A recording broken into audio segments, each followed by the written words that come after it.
In 1976, a hijacked plane vanished into Africa, landing in a hostile country. Over 100 hostages were trapped, surrounded by armed soldiers, with no rescue in sight.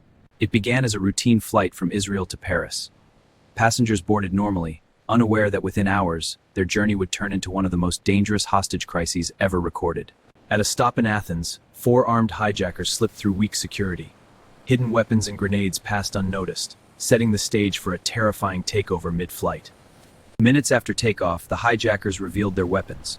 They stormed the cockpit, threatened the pilots, and forced the plane to change direction, turning a passenger flight into a controlled hostage situation. Instead of Paris, the plane was diverted south. After a brief stop in Libya, the hijackers chose their final destination, Uganda, ruled by a dictator known for unpredictability and brutality. Uganda's leader, Idi Amin, publicly welcomed the hijackers.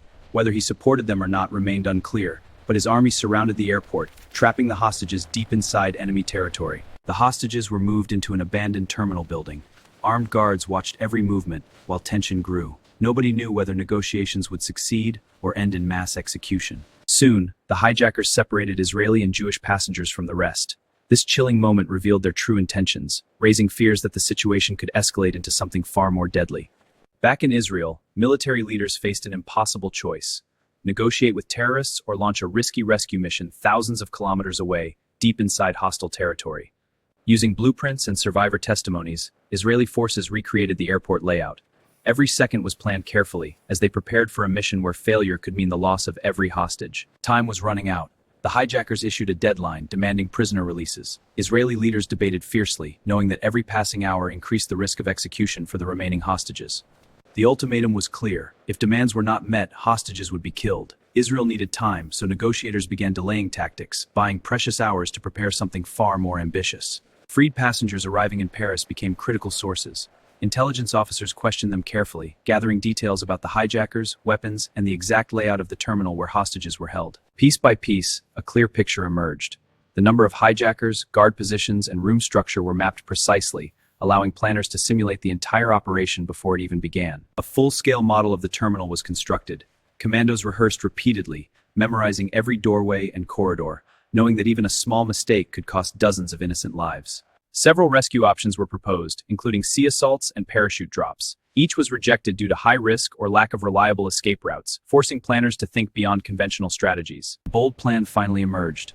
A direct night raid using transport aircraft would strike the airport, eliminate threats, and extract hostages all within minutes before enemy forces could respond effectively. 4 Hercules aircraft were selected for the mission. They could carry troops, vehicles, and equipment while landing on short runways, making them ideal for a high-risk operation deep inside enemy territory. To deceive guards, commandos planned a daring trick. They loaded a black Mercedes and escort vehicles, replicating the convoy used by Uganda's president, hoping to pass through defenses without raising suspicion. On July 3rd, under complete darkness, the aircraft took off. Flying low to avoid radar, they crossed thousands of kilometers silently, heading straight toward one of the most dangerous rescue missions in history. As the aircraft approached Uganda, lights were kept off. Pilots flew dangerously low, avoiding radar detection. Every second mattered, as discovery before landing could trigger a deadly response from armed forces. The first aircraft touched down in near darkness. Its rear ramp opened instantly, allowing vehicles and commandos to deploy within seconds, maintaining the element of surprise against unsuspecting enemy defenses. The black Mercedes rolled out, followed by escort vehicles. From a distance, it looked identical to Idi Amin's convoy, giving commandos a brief window to approach the terminal without immediate suspicion. But something was off. Guards noticed the vehicle color didn't match recent changes. Suspicion grew quickly, and within moments they signaled the convoy to stop, threatening to expose the entire mission.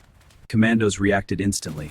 Silenced weapons were used to eliminate the guards, but one unsuppressed shot rang out, echoing across the airport and risking alerting every hostile force nearby. With stealth compromised, speed became everything. The team rushed toward the terminal, abandoning quiet tactics. Every second lost increased the chance of reinforcements arriving and turning the mission into a full-scale battle. Commandos stormed the building with precision. Inside, terrified hostages lay on the ground as armed hijackers prepared to react. The operation had now entered its most critical and dangerous phase. Gunfire erupted inside the hall. Commandos targeted hijackers with calculated precision, but confusion filled the room. Distinguishing enemies from hostages in seconds was a life-or-death challenge. Using loud commands, soldiers ordered hostages to stay down. Clear communication was vital, as panic could lead to tragic mistakes during the fast-moving assault inside the crowded terminal. In the chaos, a tragic mistake occurred. A hostage was misidentified and shot. Even in a highly planned mission, the unpredictability of combat proved impossible to fully control. With the main hall secured, commandos moved room to room. Every corner was checked carefully, ensuring no hidden threats remained that could endanger the hostages during extraction. In a nearby room, the remaining hijackers were located. Within seconds, commandos engaged and neutralized them, eliminating the final immediate threat inside the terminal building. Outside, Ugandan soldiers opened fire from the control tower. Tracer rounds lit the night sky as commandos faced increasing resistance, turning the mission into a broader firefight beyond the terminal. Israeli forces suppressed enemy positions. The control tower became a key target, a direct threat to the rescue team and hostages. Commandos breached the tower, eliminating threats to secure the objective. Leading from the front, Yonatan Netanyahu directed movements under heavy fire. His leadership kept the operation focused, even as conditions grew increasingly dangerous with every passing second. Then, without warning, a sniper's bullet struck Yonatan Netanyahu. He collapsed instantly, becoming the only commando lost during the mission, a devastating moment in an otherwise precise operation. Despite the loss, the team pressed forward. There was no time to stop. The mission depended on speed, and hesitation could allow enemy reinforcements to surround and overwhelm the entire rescue force. Meanwhile, another unit destroyed Ugandan fighter jets on the runway. This prevented any pursuit, ensuring that once the hostages were airborne, no aircraft could intercept them during escape. Commandos guided hostages rapidly toward the waiting planes. Fear and confusion remained, but discipline and urgency kept the evacuation moving before enemy forces could regroup. As the last group boarded, soldiers scanned the area one final time. The window for escape was closing fast, and any delay could have turned a successful rescue into a catastrophic disaster. Engines roared as the aircraft accelerated down the runway. Within moments, they lifted off into the night, carrying rescued hostages away from danger and leaving behind a battlefield still echoing with gunfire. Holdside the aircraft, medics rushed to treat the wounded. Shocked passengers struggled to process what had just happened, as relief slowly replaced fear during the long flight away from hostile territory. The planes headed toward Kenya, where a secret refueling stop had been arranged. This critical support ensured the mission could succeed, allowing the aircraft to complete their long journey back safely. On the ground in Kenya, refueling was completed quickly. Security remained tight, as any delay or interference could jeopardize the entire operation even after escaping Uganda. With tanks full, the aircraft took off once more. As dawn approached, the reality of survival set in, marking a turning point from crisis toward one of the most remarkable rescues ever attempted. Back in Israel, families gathered anxiously at Ben Gurion Airport. When the planes finally arrived, emotional reunions unfolded, as hostages stepped onto home soil after surviving unimaginable danger. Around the world, headlines exploded with the story. The operation shocked governments and militaries alike, demonstrating a level of precision and boldness rarely seen in modern warfare. Amid the success, the loss of Yonatan Netanyahu cast a shadow. He was honored as a national hero, his sacrifice symbolizing the cost of a mission that saved over 100 lives. Uganda's leadership reacted with anger and humiliation. Relations worsened instantly, and the operation sent a strong message about the consequences of supporting or allowing international terrorism.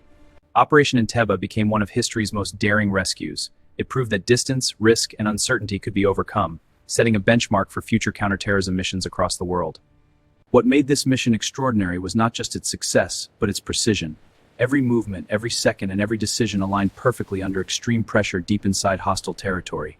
The entire ground operation lasted just 53 minutes. In that short time, commandos landed, engaged enemies, rescued hostages, and escaped, leaving behind a mission that redefined rapid military execution.